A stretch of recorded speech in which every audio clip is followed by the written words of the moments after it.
পড়ছি আমি তো ভালোবাসি তোকে উপন্যাসের সিজন 2। লিখেছেন ফারজানা মনি। পর্ব 46-47। অবশেষে মিম আর আইরিন নাস্তার টেবিলে এসে বসলো। কিরে, এতক্ষণ লাগলো রুম থেকে বের হতে? রাগী কণ্ঠে বলে উঠলেন মাহমুদা খান।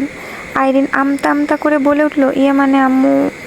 মাহমুদা খান, থাক, তোকে আর মানে মানে করতে হবে না। কতক্ষণ থেকে সবাই বসে আছি তোদের অপেক্ষায়, এবার নাস্তা সেরে নে। আইরিন মিম মিনমিনিয়ে বলল, মিম, আমরা এই যাত্রায় বেঁচে গেছি। মিম বলল, কিরে, এমনিতেই এত লেট করে বের হলি, এখন আবার দুজনে কি ফিসফিস করছিস? মিমের বরাবর সামনের চেয়ারে বসে বসে বসে বলে উঠল মেঘ। না আপু, কিছু না। এবার সকলেই খাওয়া শুরু করলো। তানভীর দেখে দেখে বন্যার প্রয়োজনীয় খাবার তার প্লেটে দিচ্ছে। পাশ থেকে আদি বলে উঠল, ভাইয়া আমাকেও একটু দাও, আমিও তো বৌমুনের মতো ছোট।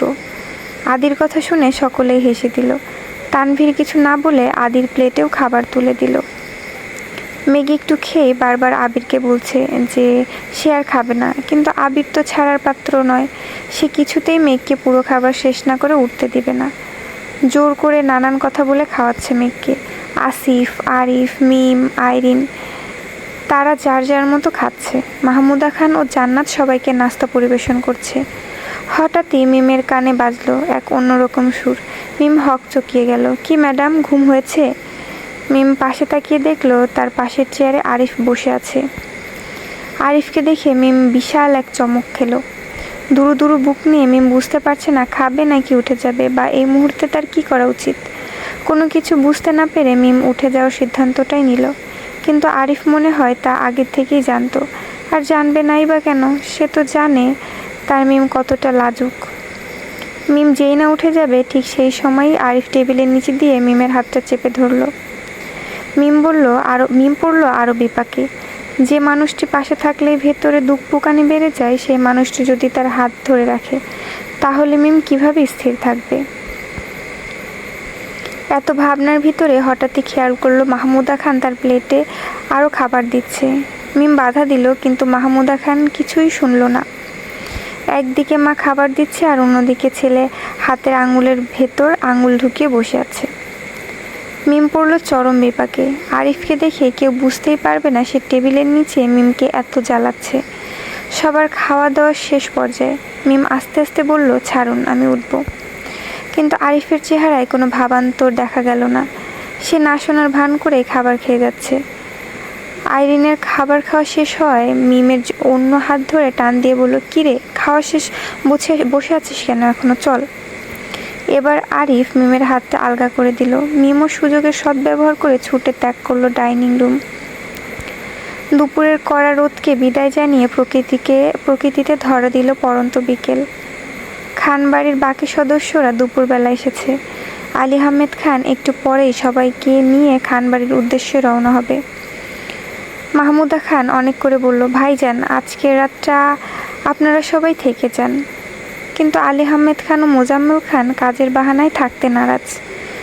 তারা মাহমুদা খানকে জানালো আর কিছুক্ষণের মধ্যেই সকলে রওনা হবে। আবির আলী আহমেদ খানের সামনে এসে বলল, আব্বু, তোমরা সবাইকে নিয়ে বাসায় যাও। আলী আহমেদ খান বলল, কেন, তুমি কোথায় যাবে? আমি মেঘকে নিয়ে একটু নার্সিংহোমে যাব। আবিরের কথা শুনে মালিহা খান, হালিমা খান ও আকলিমা খান এগিয়ে আসলো। জানতে চাইলো মেঘের শরীর ঠিক আছে কিনা। মেঘ বলল, আমি ঠিক আছি। পাশ থেকে আবির বলে উঠল, তোমরা তো টেনশন করো না প্লিজ, আমি ওকে নিয়ে ব্লাড গ্রুপ টেস্ট করাতে যাব। ওর রক্তের গ্রুপটা জানা থাকা আমাদের প্রয়োজন। মোজাম্মেল খান বলল, ঠিক আছে, তোমরা সাবধানে যেও। আমরাও আর কিছুক্ষণ পর বের হব। আবির মোজাম্মেল খানকে সম্মতি জানিয়ে মেঘের কাছে গিয়ে বলল, রেডি হয়ে নিতে। মেঘ চলে গেল রেডি হতে। বন্যাও গেল মেঘের পিছু পিছু। আলী আহমেদ খান সকলের উদ্দেশ্যে বলে উঠল, তোমরাও যাও, সবাই রেডি হয়ে নাও। আবির মেঘ বের হওয়ার পর আমরাও বেরিয়ে যাব। এই কথা শুনে সকলেই নিজস্ব জিনিসগুলো গুছিয়ে নেওয়ার জন্য রুমের দিকে চলে গেল। যথারীতি মিমও যাচ্ছিল আইরিনের রুমের দিকে, কিন্তু হঠাৎই মিমের এক হাত টান দিয়ে অন্য এক রুমে নিয়ে গেল কেউ। রুমের এত অন্ধকার পরিবেশ দেখে মিম ভয়ে যেই না চিৎকার দিবে, আরিফ মিমের মুখে এক হাত চেপে ধরে কানের সামনে এসে ফিসফিসিয়ে বলল, ভয় পেও না, আমি। আরিফের কণ্ঠ কর্ণকুহরে পৌঁছাতে মিম কিছুটা অবাক হয়ে গেল। আবছা আলোয় মিলন ঘটল দুই জোড়া চোখে। আরিফ এখনও মিমের মুখে হাত চেপে আছে। আরিফ স্পষ্টভাবে লক্ষ্য করেছে যে মিমের ওষ্ঠদর তীর তীর করে কাঁপছে। আরিফ মিমের ঠোঁটে এক আঙ্গুল ছুঁয়ে বলল, মানে আর কি, থামতে বলল ওকে। এভাবে কাঁপছো কেন? আমি কি তোমায় কিছু করেছি? মিম কাঁপাকাঁপির কারণে নিজেকে স্থির করতে পারছে না। নিজের ব্যালেন্স কন্ট্রোল না রাখতে পেরে খামচে ধরল আরিফের শার্ট। আরিফ কিছুটা বাঁকা হাসলো। আরিফ তো এটাই চায়, তার প্রিয়সী সর্বক্ষণ সকল কাজে তার উপর ভরসা করুক। তার মনে যে এক সুখের মহাপ্রলয় বইছে তা সে এই মেয়েকে কি করে বোঝাবে? আজ তো আরিফের ব্যাকুল হৃদয় শান্ত হওয়ার দিন। কি করছেন? ছাড়ুন আমায়। মিমের কাপা কণ্ঠে ধ্যান ভাঙল আরিফের। আরিফ নেশাতুর দৃষ্টিতে মিমের দিকে তাকিয়ে আছে। তার চোখ দুটো মিমের সারা মুখে যেন বিচরণ করছে। হঠাৎই আরিফ মিমের মুখের দিকে কিছুটা ঝুঁকে আসলো। মিম ভয়ে লজ্জায় চোখ খিচে বন্ধ করে আছে। আরিফ মিমের ললাটে একটা চুমু দিল। তারপর কানের সামনে ঠোঁট নিয়ে ফিসফিসিয়ে বলল, I love you, Jan. I cannot think without you. I cannot live without you. Trust me, I can handle any situation. Just hold my hand until my last breath. I say again, you are only my mine. আরিফের নেশাতুর কণ্ঠে এতগুলো গোটা ইংরেজি শব্দ শোনার পর মিম আস্তে আস্তে চোখ খুলল। চোখ মিলল আরিফের চোখে। মিম এবার ভয়ার্ত কণ্ঠে বলল, ছাড়ুন আমায়, কেউ চলে আসবে। আরিফ এবার খানিকটা সোজা হয়ে দাঁড়িয়ে মিমের দিকে প্রশ্নবোধক দৃষ্টিতে তাকিয়ে বলল, চলে যাচ্ছ? আবার কবে দেখা হবে? জানি না। বাড়িতে গেলে কি আমার কথা মনে থাকবে? মিমের সহজ স্বীকারোক্তি, জানি না। আরিফ এবার খানিকটা ভ্রুকুচকে বলল, তাহলে কি জানেন ম্যাডাম? মিম লজ্জায় মাথা নুয়ে বলল, তাও জানি না। আরিফ বুকের পাশের এক হাত রেখে খানিকটা ব্যথাতুর সুরে বলল, ইস, আপনার কণ্ঠ ভাণ্ডারে কি জানি না ছাড়ার কোনো শব্দ নেই? মিম কোনো কিছুই না বলে মাথা নুইয়ে রাখল। আরিফ তার পুরুষালী হাতে মিমের মুখের সামনে উড়ে আসা ছোট ছোট চুলগুলোকে সরিয়ে দিল। আরিফের আলতো ছোঁয়ায় যেন মিম কেঁপে কেঁপে উঠছে। মিম, এই মিম, কোথায় তুই? বাহির থেকে আইরিনের গলা ফাটানো শব্দ শুনে মিম আরিফের কাছ থেকে ছুটে বেরিয়ে যাচ্ছে। ঠিক তখনই আরিফ মিমের এক হাত চেপে ধরল। হাতে একটা মুঠো ফোন ধরিয়ে দিয়ে বলল, এটা সযত্নে লুকিয়ে রাখবে। প্রতি রাতে আমায় কল করবে। বাড়িতে গিয়ে যদি আমাকে ভুলে যাও তাহলে লেখাপড়ার জন্য আর সময় দিব না। ডিরেক্ট বিয়ে করে নিয়ে আসবো আমার কাছে। তখন দেখবো কোথায় পালাও। খাপছাড়া কথায় মিম কিছুটা হাঁসফাঁস করে উঠল। বাহির থেকে আইরিনের আবারও ডাক ভেসে আসায় এবার আরিফ মিমের হাতটা ছেড়ে দিল। মিম ছুটে পালালো।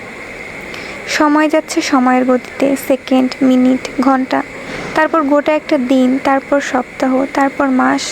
সময়ের কাঁটা তার নিজস্ব গতিতে চলছে। মেঘের এখন 7 মাস। পেটটা বেশ উঁচু হয়েছে। আবির তো মাঝে মাঝে মেঘের পেটে মাথা রেখে বেবির সাথে কথা বলে। আবিরের পাগলামো দেখে মেঘ শুধুই হাসে।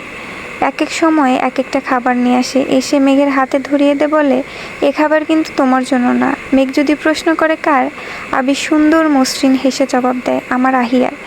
যদিও খাবারটা এখন তোমাকেই খেতে হবে, কারণ তোমার মাধ্যমেই তো আহিয়া খাবে। আবির এই অদ্ভুত পাগলামোগুলো বিগত কয়েক মাস ধরে মেঘ দেখে আসছে। বারবারই মুখে বলে সকল খাবার আহিয়ার, কিন্তু আবার যত্ন সহকারে মেঘকেই খাইয়ে দেয়। মেঘ তখন বাধা দিয়ে বলে, আমি খাবো না, তোমার মেয়ের খাবার। আবির তখন আবারও হেসে জবাব দেয়, আমি তো তোমাকে খাওয়াচ্ছি না, তোমার মাধ্যমে আমার মামুনিকে খাওয়াচ্ছি। মেঘ তখন আবারও হতাশ চোখে আবিরের দিকে তাকায়। সময়ের তালে তালে আরিফ আর মিমের ভালোবাসাটাও যেন মনের গভীর থেকে গভীর ছুঁয়ে যাচ্ছে। রোজ রাত জেগে কথা বলা হয় দুজনের। মাঝে মাঝে আরিফ তো মিমের কলেজের সামনে এসেও দেখা করে। আরিফ আজকাল চেষ্টা করছে বাবার ছোটোখাটো বিজনেসটাকে আরেকটু বড় করার।